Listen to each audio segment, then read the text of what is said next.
Hi everyone. Today we have the second episode of Sunset Conversations. We'll have a wonderful guest from Beirut. Her name is Tanja.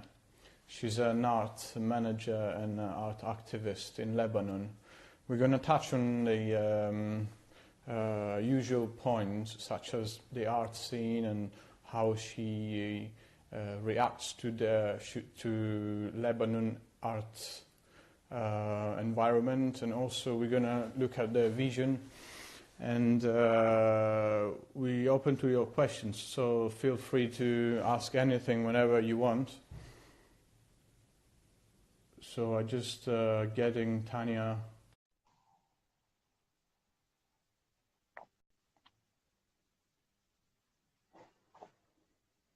Just a second to set up the screens. Hello. Hi Tanja, thanks for joining. I was just speaking about you a little bit and explaining what you do in Beirut, your art related activities. And I didn't mention you've been working with the art journal Rusted Radishes, which is promoting some great art in your country. And I was just curious about your latest issue. Can you tell us something about it? Yeah, absolutely. First of all, thank you so much for having me. I'm really excited about this and for this channel existing at all. I think some great things are going to come out of it. Just seeing as like who you are and the type of people you generally surround yourself with. So I'm happy to be a part of that crowd. Otherwise, yeah, just to introduce a little bit. So I've taken the liberty of sort of walking around my neighborhood, which is called Marim Khayel, in Beirut, so the capital of Lebanon. And this neighborhood is especially known for sort of like cultivating the art scene. A lot of culture comes out of this place. You have a lot of foreign artists who will settle in this neighborhood. And so I think it's sort of like a hotbed or a very fertile place for art to come about. So Absolutely. I thought I'd take you around this neighborhood because, well, I recently moved here, and also it's an exciting place to be. So if you ever visit Beirut, or if you ever have a show in the recent future, then this is the place that you'll probably be spending a lot of time in. That's fantastic. So just to let you know, Tanja is now walking around her city, and she's showing some very good bits. This is planned. We just came out with this idea, and it sounds very amazing that we're now connecting to a country we don't know much about, but has been a melting pot for Arabic cultures and Arabic art for a long time. Do you want to tell us something about how active is your country in dealing with the Middle East arts at the moment? Right. So I think one of the great things about Beirut is like it has a sense of vibrancy that I don't think you can find very much in the region. Of course, I mean, you have the UAE, which is actually where me and you met in Dubai. Absolutely. So there's definitely a lot of activity happening there. But Beirut, I think, rivals that region quite well. And I think what makes it really exciting is that you have sort of there's this like, it's a hotbed for, I think, a lot of like, there's a lot of chaos happening in Beirut or in the country in general. So there's never sort of like we're never at a shortage for inspiration. And at the same time, there's a sense of like openness that I think a lot of artists take advantage here. So they have this influx of sort of inspiration and also of like artists that are coming from the region and from elsewhere to come and create. And there's a lot of like collaborative art that comes out of Beirut, I'd like to say. And I think that, I mean, that's something that's really exciting. And of course, you have sort of the high-end contemporary galleries like Beirut Art Center, Sver Semler Gallery. So, and they're generally showing contemporary art there. But what's exciting about it is it's contemporary art that often has a political edge, which I find a lot of political art may be lacking nowadays. So I think it's sort of like fighting that tendency towards like, a political vision of art. Then of course, okay, so you have the high-end contemporary art scene, and you also have a lot of grassroots movements where you have like artist residencies, basically art collectives that are making the best that they can with the least amount of public support or private support, who are basically collecting, what little amount of money they have to create something that's, very, I want to say, raw and vibrant and real, That's something that a lot of people can relate to. So that's really fantastic. And you've recently been traveling around Europe, and I wondered, do you find any connection between European art and Middle East art, or you feel that we're still keeping our own roots? Do you think contemporary art is keeping the roots in different countries, or is just becoming sort of a flat global scene where everyone is really doing sort of the same style of things everywhere in the world? right. Actually, the one thing that I loved was that I found very much of a cultural bridge and also an artistic bridge that exists between Italy and Lebanon. And I don't know, I mean, as somebody who's been to both, when I was in Sicily, I had the privilege of going to Manifesta, which, for those who don't know about it, is the second, or it's the largest contemporary art biennale. And so this was happening in Palermo this year. So I had the privilege of going there, and I really loved that all of the installations, all of the video pieces, everything that was exhibited on these multiple sites by artists from all over the world were all deeply political. A lot of them touched on sort of refugee status and the relationship between, Italy and other places from like a very critical and reflexive stance. And so I think that's quite beautiful. And I find this also in the art scene in Beirut. I know that in Rome last year, there was a great collaboration between a lot of Beirut-based artists and also Italian-based or like Rome-based artists. And if I'm not mistaken, the exhibition was called Beirut Home. And I mean, unfortunately, I didn't get the chance to see it, but it just seems like there's some kind of excuse me, the city's kind of loud, but there's like some kind of a natural synergy that happens in both places. Fantastic, fantastic. Okay, just show us something that you are seeing at the moment. We're just curious to see what you're working around. Okay, so I'm at the very beginning of Madame Khail right now, which essentially is a really long bar restaurant street. Sort of it's a hotbed for the creative scene, also a lot of internationals around here. So essentially, I mean, at this point, they're just restaurants and cafes, and people are gathering around for the evening. So it's one of those places that's more felt than seen, like actually being in the area. It's a very like multi-sensory experience, if I'm permitted to say that without being overly romantic. So I can imagine this is kind of, it's a noisy city, as you can hear. No, we actually, the microphone is really picking your voice, so we're not really feeling the noise and the traffic. It's actually working really well, the connection.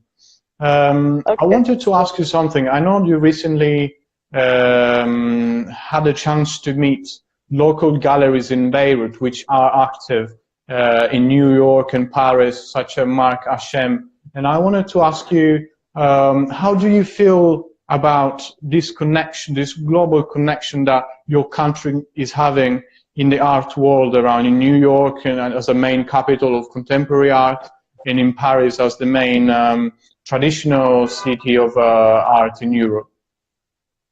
Yeah, I mean, that's definitely one of the strengths here is that it's not at all insular. It's not that, this city is in no way closed off to other influences, other inspirations, other places. We actually have a very strong connection with Sharjah in the UAE.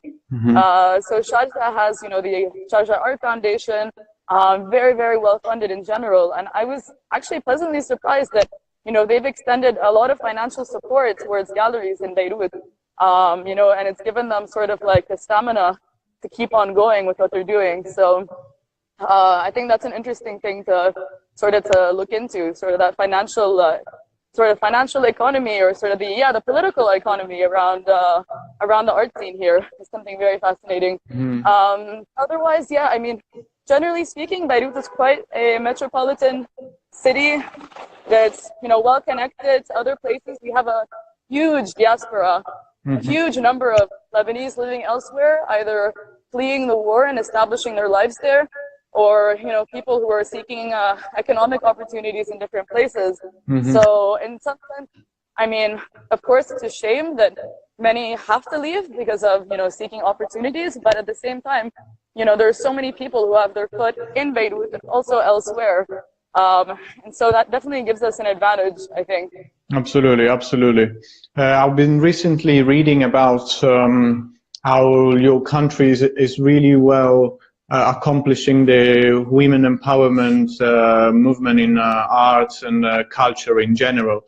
And I wondered, because I just noticed that you're very active in this field, and you're doing lots of activity with the women artists, and also in your magazine, I've read a bit, and you're promoting a lot of equalities between genders. Do you want to tell something about it? Yeah. So, I mean, if I'm going to be completely frank, there's a lot to be desired in Lebanon in terms of gender equality, whether it be on a political, social, economic level. And it's something that's like, I mean, of course, we've had feminist movements for decades, but I'd like to think that there's more of a momentum now and more of a sort of the audacity to, speak truth to power. Although there's a lot of work to be done. And of course, one of the ways to address this is through political art, through mobilization, and sort of questioning sort of laws that have been, around since the French Mandate in the 40s, laws that shouldn't exist anymore, that are sexist, and, also a political structure that really doesn't accommodate the women.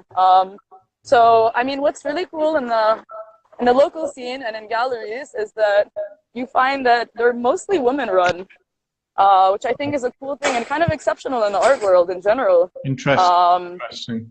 Yeah. So you have a lot of, gallery managers and owners and curators that, fall under that category. And of course, that's important in terms of like, selecting the art that represents, I think, both men and women. So, yeah, but it's something that I care deeply about, on a personal level. And as the personal is political, it's hard to distinguish the two from each other, I think. Fantastic. Well said. And another question. In my country, as in your country, sometimes art in the past was really connected to religious activities and promotions of beliefs. This is not happening anymore with contemporary art. Do you see any influences from religious movements in your country's art? Do I see it in... No, I mean, not so much in the contemporary art scene, nor in maybe not even, among the youth. And I don't think it's for lack of having something to say. I think there is a fear. There's really a fear to talk about any of these things, for fear of repercussion or sort of, I sense that there's a form of self-censorship, So these things aren't really breached. I mean, we live like in a deeply sectarian country, where politics and religion are deeply entangled. I mean, the Civil War ended in the 90s. Absolutely. But its ramifications are still felt in really, really clear ways, in very strong ways. And of course, there's a sense that, many artists do want to talk about these things, but to do so would maybe compromise their own safety or the safety of those around them. And so maybe they decide not to, for understandable reasons. Absolutely, absolutely. I think the conversation is going very fluidly. I'm really happy about it. We're touching on interesting topics as well. Perhaps we can talk about you a little bit. I've just said that you've been writing in a magazine in Beirut, but also now you're becoming an art agent and an arts manager. And I wanted to ask you, what do you imagine your future like? Do you, for instance, we now together going to work on something very soon that we didn't launch it yet, and we didn't really present it to the audience, but what do you think it's right to do? Do you feel you should start creating more connections from between your country, your scene, and other scenes, or you feel more you should work with local artists for them to rise and create, for instance, a local movement of art, or perhaps both? But did you think about this? Yeah, yeah, firstly, something that I'm excited about, or have been excited about in the past few months, ever since you and I have been sort of working towards, a particular direction together in this area, particularly in Beirut. Sort of the idea is like gain momentum that I would, sort of launch my own personal curatorial, like one person run agency that would have, I mean, since we live in the age where one doesn't need to have sort of an actual gallery. You can have an actual physical gallery. It could be based on Instagram and then on the website. And then those are great platforms actually and one of the great benefits of sort of being in this digital age. I think I very often forget about the benefits and will focus mainly on the negatives of, being a source of major distraction and but yeah, in many ways, I mean, for an artist and a curator, if used correctly as a tool, it can create wonders. And I'm sure you know this. I mean, this is something that you tapped into and very well. I feel that art Yeah. is a very tough business, but yet it's the only thing we could do, like me and you. It's just so pleasant when you end up the day creating something that didn't exist in the morning, and all the let's say the body behind us. It's really important, and you guys are really key gears of the functioning of art. How do you deal with dreams? You're very ambitious now, and how do you deal with it? Do you feel relaxed about it, or you're a bit anxious that you're entering a very tough business? How do you engage with these dreams? Yeah, I think the thing that concerns me still, but less so the more I speak to people in the industry, is sort of not having like a background that particularly deals with curatorial arts or an art history. And finding that, I mean, we live in an era of like, knowledge, like, knowledge abundance, and, the internet is full of resources. I mean, so looking into that, tapping into that, also speaking to like artists and curators who like very, very often are very generous with their experience and their knowledge. I find that really deeply helpful. And of course, experience on the ground to complement it. I mean, these are all things that are important.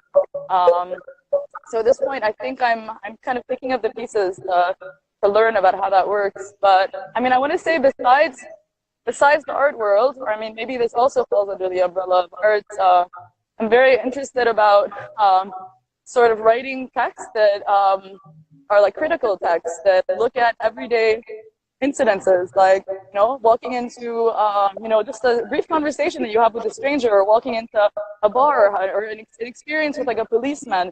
All these like everyday interactions that are, each one of them is very much loaded with ideas of, race and class and gender, and kind of looking closely, sort of like pausing reality for a brief moment and kind of zooming in and trying to disentangle all of these very important things in it. And but also doing that in a way that's very reflexive, that it's in no way sort of moralizing. On the contrary, trying to understand, my own positionality and all of these encounters. I think there's something deeply, at least for me as a writer, satisfying in that, and trying to find a way to like tie that in with, the art that I appreciate and admire, right? How does this writing go side by side with this art that's being created? So yeah, how to pair them together in a way that really complements the two, if that makes any sense.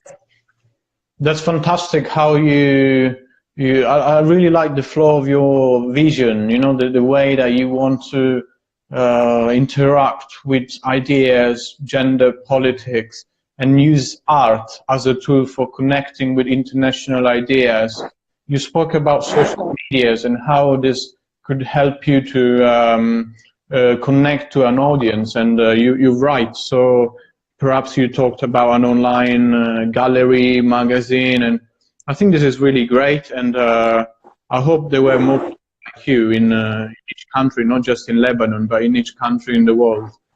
That's very generous of you. Absolutely. I know you've also been traveling a lot, and just to say a little chapter about how we met, because people don't know, we met in Dubai when I had an art fair in an art, let's say, festival, which was called In Creatives, and then we just started to think of doing something together, which is happening this year at some point. And so we started exchanging ideas and brainstorming, and I came to lots of similarities about your art and my art. And finally, you had this Euro trip, and I advised you about some shows that were going on in Naples, Rome, and Sicily. We actually didn't meet in Italy because I was traveling, and I mean, we didn't manage to catch up, but I see you as an international person, and I want to ask you something about social medias, because this is something I always ask. I mean, the show didn't started ages ago, but this is something I want to speak about each and every time, because I think it's just changing the way we relate to the industry, to the art industry. And I see some very positive sides of using social medias, but also I suffer, for instance. And I don't know, you as a emerging creator and manager, do you have some words in regard to social media? Do you have an opinion about it? How could improve? Yeah, this is actually a very timely question, because I have a half brother who is 7 years old and who I love to bits. Yeah. But see how, I mean, we live in different places. I mean, within Beirut, but you know, I see him once every couple of weeks, and you know, there's always updates about his life, about football, about you know, just little boy things. I mean, he's 7 years old, so what else is he gonna talk about? But I received a phone call from him yesterday, and as it turns out, he has his own smartphone, and he activated Facebook and activated Instagram. I mean, this is a really unusual thing. It was, for me, it's like, I mean, I understand, I mean, we've reached sort of an era where these things are, I mean, almost inevitable, right? I mean, I can't imagine him not getting a phone when he gets, you know, older, maybe 13 or 14, kind of like the rest of us, and, you know, like the rest of us will always to also grapple with notions of, you know, how kind of balancing act of like, how much is this benefiting me, but how much is it harming me? But, you know, at the same time, knowing that to go off the grid, which some people do, is a form of social and professional suicide. So, so now he's basically connected to the internet, and he has maybe 5 friends. I mean, nobody his age is actually on the network, but on some level, I mean, I think it's really indicative of like with the direction that we're going in, and how, you know, and maybe 10, 20, 30 years, AI is going to be developed enough to the extent that, I mean, we're expendable as human beings. Maybe this went a bit further than your question about social media, but I think it's on the same spectrum, right? I totally get your point, and I think by observing the new generations, we understand a lot how the interaction with and social media is really shaping the new world. So well said. I mean, I'm really happy about doing this conversation with you. We're now getting to an end. We really said a lot, and there's a lot to be said. But we're definitely going to keep more and more for future conversations, and perhaps when I'll be in Beirut, we can have a live conversation in there. Before to finish, I wanted to ask you if you'd like, as a dreamer, to just share your attitude with people and send a message to who's going to listen this live story for 24 hours, just to leave them something with a vision. Send a message, anything. I mean, this is something that I think I've been trying to, as much as I can, to live in accordance with. But the idea that like radical honesty and deep compassion for fellow beings, despite it sometimes being a difficult way in which to act, and sometimes, you know, the fact that we're conditioned to behave in ways that I think are less, you know, deeply human towards fellow human beings. I feel like we need to teach ourselves these kind of life lessons or ways of communicating, and I think we'll live in a much more beautiful world. And also just to consider that we're all made of the same fabric, and that essentially, you know, that this is something, I mean, it's a radical life choice that we can make, but I found that it's the most deeply satisfying one for me, at least, and I can't imagine it doing anything but making the world a much better place to live in for all of us. Fantastic, Tanja. Really nice words, and I can't thank you enough to be here. It's just been very deep and very amazing. We're keeping it concise, so we will have more conversations in the future, I hope. Thank you very much. Absolutely. Thank you for walking me around the city. Absolutely, absolutely. Enjoy your weekend. I send you lots of peace and fantasy. Absolutely. Bye. Bye-bye. Stay in touch. Bye. It was great. It was really good to talk to you, Tanja, again. And I just thank you for all of you who are supporting this this new adventure, which is called Sunset Conversations. It's just going very well, very well. You know, Instagram is a platform where people stay just 1 second or 5, not minutes, but seconds. And having a live, it's not very easy. But even if you pick 10 seconds of what we said, I think you have enough to think about for one day. And yet, you know, we're going to leave it for 24 hours online, and I'm planning to put these documents online on YouTube, not to care about viewers or anything, because it's a very let's say unique thing that we're doing. It's not going to reach the masses, but still it's something that we need to leave as a document that everyone can consult when they want to explore new ideas.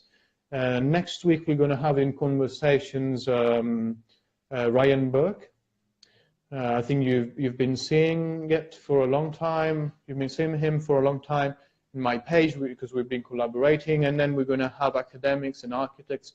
If you want to be in the show, just leave us a comment here or in the story, write me, tell me a little bit about you. It could be a big name, it could be just an art student. We don't mind, as far as you have a dream, something you'd like to tell us, just please join, and thanks a lot for staying here today. Peace, love, and fantasy. See you next week.